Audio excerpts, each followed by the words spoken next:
Fluminense e Santos 0-0, existe empates, derrotas e vitórias diferentes. O que a gente viu no empate de hoje aqui, principalmente no segundo tempo, não foi um time se recuando e empatando o jogo contra o Santos. Foi uma falta de respeito com o torcedor do Fluminense. Vamos rodar a vinheta e falar desse jogo. Foi bizarro esse segundo tempo.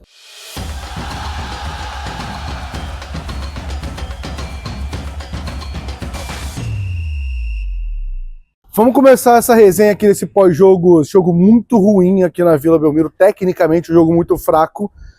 Começando pedindo para você, por favor, deixar o like e se inscrever no canal, tá? Isso ajuda muito o trabalho. Cara, essa semana fui para Bragança, voltei, fui para Salvador, cheguei agora aqui em Santos, vou voltar agora 6 horas de estrada para voltar para casa. Cheio de saudade do meu moleque, cheio de saudade de casa, mas vale muito a pena o trabalho, que era uma parada que eu sonhava em fazer e que, sei lá, fico feliz até como torcedor também da gente estar podendo cobrir em loco todos os jogos do Fluminense. Enfim, esse jogo não sei se estou tão feliz. Eu vou começar falando da escalação, vou aos poucos, tá? Eu vou chegar onde eu achei que foi uma falta de respeito bizarra com o torcedor do Fluminense. Renato escala o time da forma como a maioria queria, com o Lúcio Acosta no lugar do Nonato, e ele escala o Santi Moreno no lugar do Soteldo. Confesso que dá uma esperança no torcedor, na pegada de, cara, Renato é paneleiro e tal, quando ele tira o Soteldo e bota o Santi Moreno. Então acho que o torcedor fica satisfeito. Claro que a maioria aqui acho que queria o Ignácio, talvez ali até o Igor Rabelo no lugar do... Aguarda que você teve o Igor Rabelo em algum momento, né? No lugar do Freitas e o Júlio Fidelis também, muitos com a expectativa de ver. Mas de resto, uma boa escalação. E, cara, eu vou passar rápido para o primeiro tempo. Um primeiro tempo ok do Renato.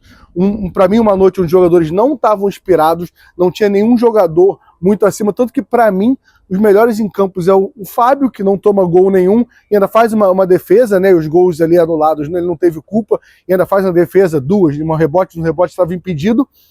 E o René, acho que o René fez uma boa partida, para mim o melhor. Então mostra que o nível técnico estava num dia muito ruim. Mesmo assim, o Fluminense conseguindo ter mais controle do jogo no primeiro tempo, criando as melhores oportunidades, e a zaga muito frágil do Santos. Esse Santos é um Santos que foi eliminado pelo CRB, é um Santos que foi eliminado pelo Corinthians e está brigando pela zona de rebaixamento o Brasileirão inteiro. É um Santos muito frágil e se mostrava isso no primeiro tempo. Então é um jogo que dava, quando se acaba o primeiro tempo, mais uma vez, é o Santos na Vila Belmiro. É um time gigantesco, não é ruim empatar com o Santos, é a forma que foi o jogo. Quando o jogo se apresenta para o primeiro tempo, da forma com que ele se apresentou, não é um jogo para você abrir mão. E aí o time volta para o segundo tempo pior. E até aí, ok, faz parte mais uma vez. É um time grande, disputando lá embaixo a tabela, com troca de técnico, e que volta melhor do segundo tempo. Até aí, tudo certo, seu Renato Gaúcho. E aí ele começa a mexer no time. Ele faz as mexidas muito tarde, porque, diferente do jogo contra o Bahia, onde para mim não demorou a mexer, porque o time estava bem.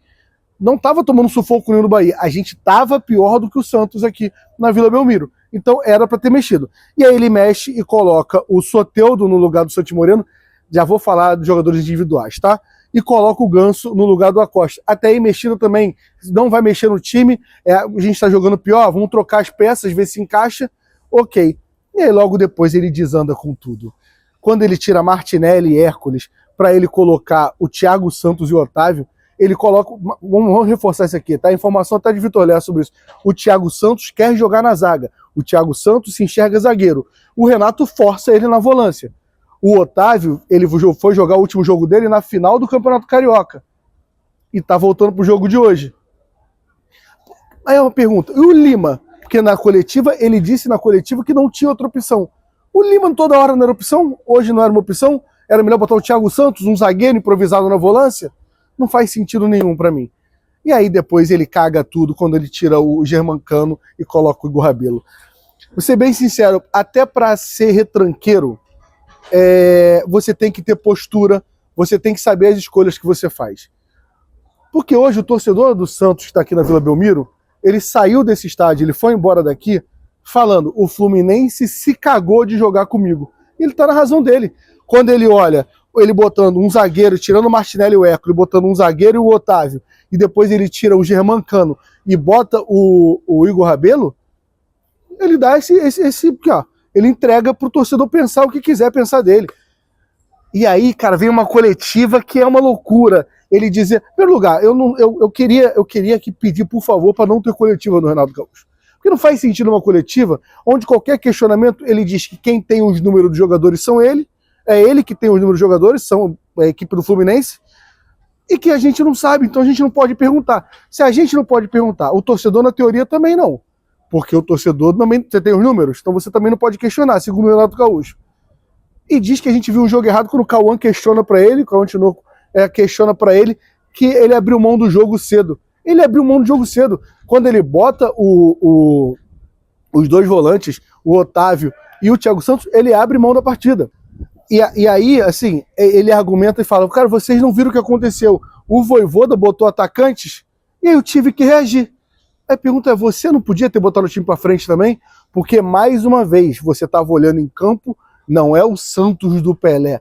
Você estava olhando em campo o Santos que vem fragilizado a temporada inteira e que não fez um bom primeiro tempo e que não, mesmo estando melhor, não estava dando uma pressão no Fluminense. Tanto que a torcida do Santos estava agoniada também. E ele abre mão do jogo cedo, sim. Ele decidiu que hoje ele ia empatar. E quase que não empata com o gol do Tiquinho no final. Eu não queria que fosse gol, ainda bem que foi anulado, mas gostei que teve um gol anulado. Porque escancara totalmente que a estratégia dele não deu errada.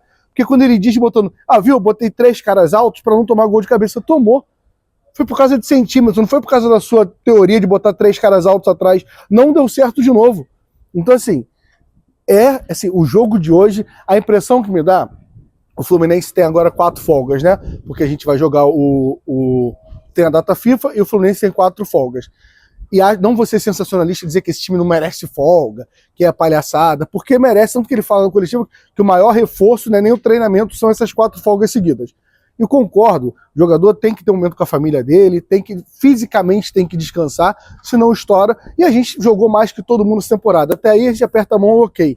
Mas sabe a sensação que me deu como torcedor hoje? Sabe sexta-feira, quando você trabalha pra cacete, porque esse time vem jogando muito, né? Você trabalha pra cacete, jogando muito em quantidade, e você trabalha muito e na sexta, depois do almoço, você tá só enrolando, esperando a hora chegar. A impressão que me dava é que esse time do Renato hoje, os jogadores vieram pro segundo tempo falando, falta só 45 minutos pra eu poder ver. E nem tô falando de putaria, de ir pra noite, eu tô falando do cara que quer ver a família dele. A impressão que me deu é isso, porque é um segundo tempo constrangedor do Fluminense. A gente não dá uma finalização, não é no gol, a gente não finaliza. A gente não consegue acertar passes. Nos últimos 15 minutos finais, o Serra pega uma bola na direita, e assim, ele vai fazer o quê? Não tem ninguém para ele jogar. O Ganso entra, não tem com quem ele jogar. Então, assim, uma parada hoje, foi uma parada, mais uma vez, uma falta de respeito com o torcedor do Fluminense. A gente esgotou os ingressos aqui, no setor visitante. Uma galera veio sem ingresso para cá e não conseguiu entrar. Podia avisar o torcedor que a gente não ia querer jogar o segundo tempo. Podia informar para esse torcedor para não fazer esse esforço. A gente aqui tá trabalhando, a gente tá ganhando para isso. Mas o torcedor tá tirando do bolso dele passagem de avião para São Paulo, de ônibus para cá, ouvindo bate-volta de carro com os amigos, tá gastando dinheiro dele para ver o time que não quer jogar nesse segundo tempo. Então, assim, é uma atuação desrespeitosa com a torcida do Fluminense, a atitude do Renato. E não é coerente, porque ele, quando alega que ele só mexeu 3 jogadores contra o Bahia, que jogaram contra o Bahia, e por isso que o time estava cansado, ele não tem elenco, ele não fala o tempo inteiro que não tem titular, por que ele não botou outros jogadores então? Não faz sentido nenhum. E outra coisa, já estou avisando aqui o senhor Renato Gaúcho, que tem um argumento que o tempo inteiro que joga mais que todo mundo tem um tanque cheio menos do Fluminense, que tem jogo a cada 3 dias. O Bahia, o nosso próximo jogo é dia 10, jogo da volta contra o Bahia. Enquanto eu estou gravando, o Bahia está tomando a porrada do Mirassol nesse momento. Tem muito jogo de volta. Eu sei que você olhando o jogo de hoje dá vontade de não ir pro Maracanã, mas se você puder, vá, porque é pro Fluminense passar para a semifinal. Não é o Renato, não é o Mário, não é o Soteldo, é o Fluminense. Então, assim, é um jogo, se você puder, claro, se você tiver dinheiro, não tô falando pra você fazer nenhuma loucura, não. Vá no estádio. Mas, assim, vale só lembrar que nesse jogo, dia 3 e dia 6 agora, o Bahia tem a Copa do Nordeste para jogar. Final da Copa do Nordeste para jogar. Dia 3 e dia 6. O Renato não tem nada para jogar, o time vai estar descansado. O Renato vai falar na próxima coletiva que o Bahia estava com o tanque, não estava com o tanque cheio. Ele vai falar que o Bahia jogou a cada 3 dias? Eu confesso que eu tô curioso. Sobre os jogadores, cara, que eu falei, gostei da atuação do René e do Fábio só. Santi Moreno, acho que fez um primeiro tempo que o jogo foi muito ali por ele, mas não conseguiu dar sequência às jogadas, mas é muito cedo pra gente tomar. Dá pra ver que é um cara rápido, Mas assim, teve 2, 3 oportunidades de X1 que não conseguiu passar nenhuma, e não tô falando que ele tinha grandes zagueiros contra ele. O Acosta, alguns bons momentos ali, né? O passe que ele dá pro Germancano, tem alguns bons momentos, mas eu acho que estava mal taticamente, questão do Renato botando ele muito dentro entre os zagueiros ali na grande área, ao lado do Cano, e ali fisicamente ele não vai conseguir combater nada. Ele tem que voltar e pegar a bola vindo de trás. Então eu acho que me incomodou. E de resto, acho que é isso, o Freitas de novo. Cara, Freitas de novo, não dá. Eu tava dizendo que eu queria que o Ignacio jogasse hoje para colocar uma pulga atrás da orelha do Renato, de pô, Ignacio é melhor que o Freitas. Eu não vou botar o Freitas como titular absoluto no próximo jogo. Mas talvez o Freitas jogando, ele lembrou isso ao Renato. Assim eu espero, mas eu nem sei se eu tenho esperança, tá bom? Enfim, essa foi minha análise dessa loucura do jogo de hoje. Que segundo tempo horroroso. Se você chegou aqui pela primeira vez, se inscreve no canal. Se não, você já for inscrito, deixa o like que ajuda muito, tá bom? Voltar agora para o Rio de Janeiro, que amanhã tem 250 lives para eu fazer. Tamo junto, até a próxima, valeu.